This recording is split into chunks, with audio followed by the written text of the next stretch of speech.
So, if you've been watching this channel for a while, you've probably heard me mention my other channel, my relaxing noises channel, and I have an idea for a new series over there, and I would like your feedback on it. So basically, I want to call it either empty spaces or empty places. I think I like empty spaces better now that I say it out loud. But essentially, it's just kind of video montages around an empty space. So think like a playground with no children. And so it's just white noise. It's just relaxing. It's just kind of that zen sort of, it's that sort of like if a tree falls in the forest and no one's around to hear, like doesn't make a sound. That sounds kind of pretentious, and it's not meant to be like that thinky. It's just supposed to be kind of relaxing imagery of vacant spaces, which I think, I don't know if you ever see like photos of urban exploration. I think that's really fascinating, and so the video of nature. So think like going on a hike and like finding there's no waterfalls in Nebraska. There's like two, and they're like way out in the panhandle. So it's like I do eventually want to go out to them and film them, because also I think it would be like a cheap road trip for me and my girlfriend. And I could, as if I film the waterfalls, like it becomes a tax write-off. It becomes a business trip. But anyway, so I want to do kind of just videos of just these empty places. So we went out, we were waiting for a place to open, so we stopped by this lake the other day, and I want to do like a quick short demo here, and I would love your feedback if you have any notes, if you think it's a good idea, if you think it's a bad idea. I mean, I'm probably gonna do it anyway, just because it seems like something that will get me out of my apartment, because I am hitting the wall with the COVID. So I'm gonna roll the tape here. Check it out. This is short, just like a minute of. It's just one shot or two shots. I don't know. I didn't get that many shots, so it's just a sample. So let me know what you think. Here it is, right here.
So that's it. Like, leave a comment. Is it cool? Is it stupid? I'm not sure. I want to ask you guys, because I feel like there's actually a community here on this channel, whereas that channel, even though it has like 1,000 more subscribers, that it doesn't get a lot of comments. It doesn't have, because I don't post on there regularly, it does get a lot of comments, but it's just like people that come in and like leave one like a snarky comment about like some white noise videos.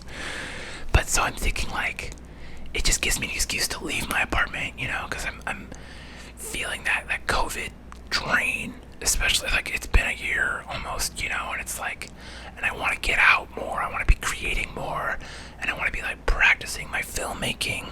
So like I think it'd be a great way for me to get some gimbal practice in. A gimbal is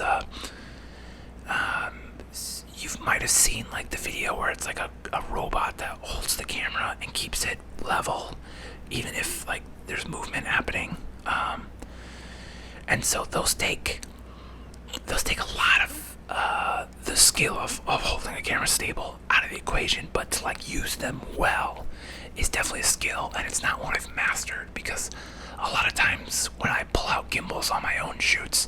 I hate everything I shoot with it. And I think part of the reason is because I have to use my smaller cameras, and I like how this big camera looks. But I also, because this is my big cinema camera that I'm shooting these on, because it allows me to hook up an actual microphone, whereas the little cameras, they don't have good preamps and they don't send phantom power. So like this mic requires power. This big camera can send the power. And so I just want to be making more things and get practice with the gimbal. But there is a new cinema camera. It's not. So this camera right here has a little brother, and the successor to the, because this camera's about 5 years old now, and I thought it was new. And this camera has two successors, and then its little brother has two successors as well. So this is the Sony FS7. It has an FS7 Mark II, which didn't really change a lot. It added a variable ND filter, which is kind of boring. Essentially, so an ND filter. This camera has built-in ND filters, which is awesome.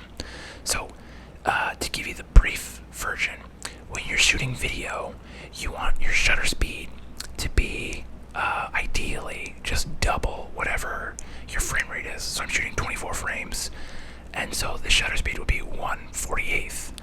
But if you go outside, sometimes you have to crank the shutter up. And the problem with that is it takes away the motion blur. It makes everything like very sharp. It's not something you might notice unless you know kind of what to look for, but unconsciously you'll see it and it won't look as good.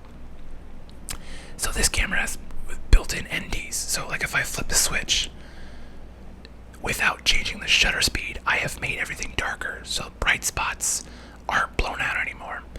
And there's a couple different levels of it. And now we're back to where we were. And so it's only got 4 options, nothing or 3, you know. Whereas the variable ND, you can set it exactly where you want it. So it's a little more handy. And I think you can even set it to auto. So it like fades in to exactly where it should be based on things the camera decides where it should be. But, so that was the only new thing that came out with the next camera. The new predecessor is called the Sony FX9, and it does some more things. It's not super exciting, and it is. I think right now it's selling for like 10 grand, which I'm like, it's not worth 10 grand of an upgrade from this camera, which I bought, which is insane. That 5 years, this camera's still got some life in it. You know, I paid 8 grand for it 5 years ago. I have gotten my money's worth so many times over this camera. It has paid for itself, and I'm making these YouTube videos. And so the next camera I'm gonna buy, it's essentially the same as this camera. Like everything is the same. Like it's got all the same kind of features, but it adds that variable ND filter.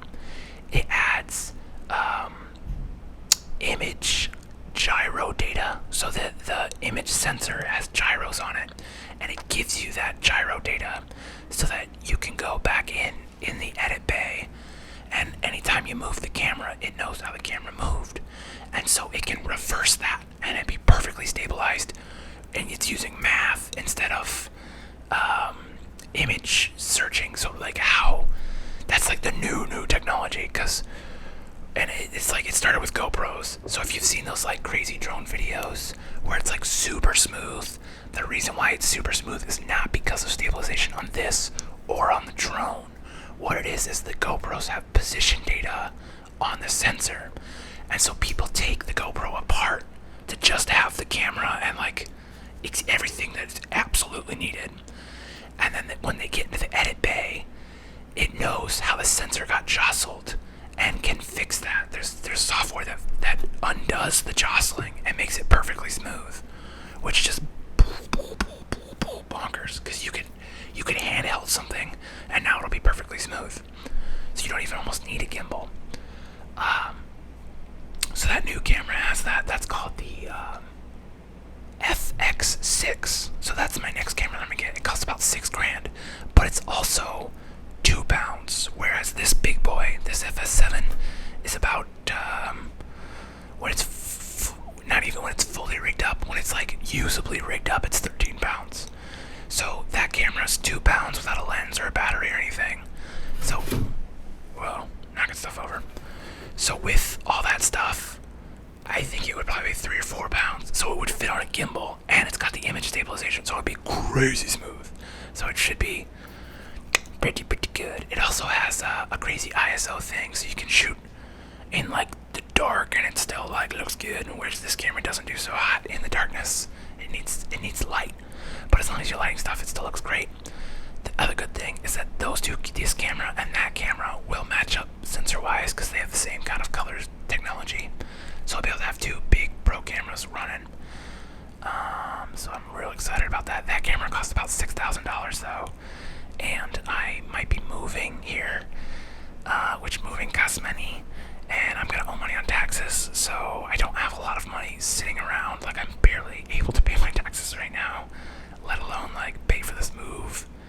So it's kind of like I probably won't be able to get that camera till like midpoint in the year unless I'm able to make some crazy plays on YouTube and blow up on YouTube. I would probably need, like realistically, I would need like this channel and my white noise channel to like triple, which I don't see that happening in like 2 months. You know, it does happen, but like I'm here for the long game. I'm here for a long time, not a good time. So anyway, that's me nerding out about cameras. Just let me know what you think about that test video. Do you think it's cool? Do you think it's dumb?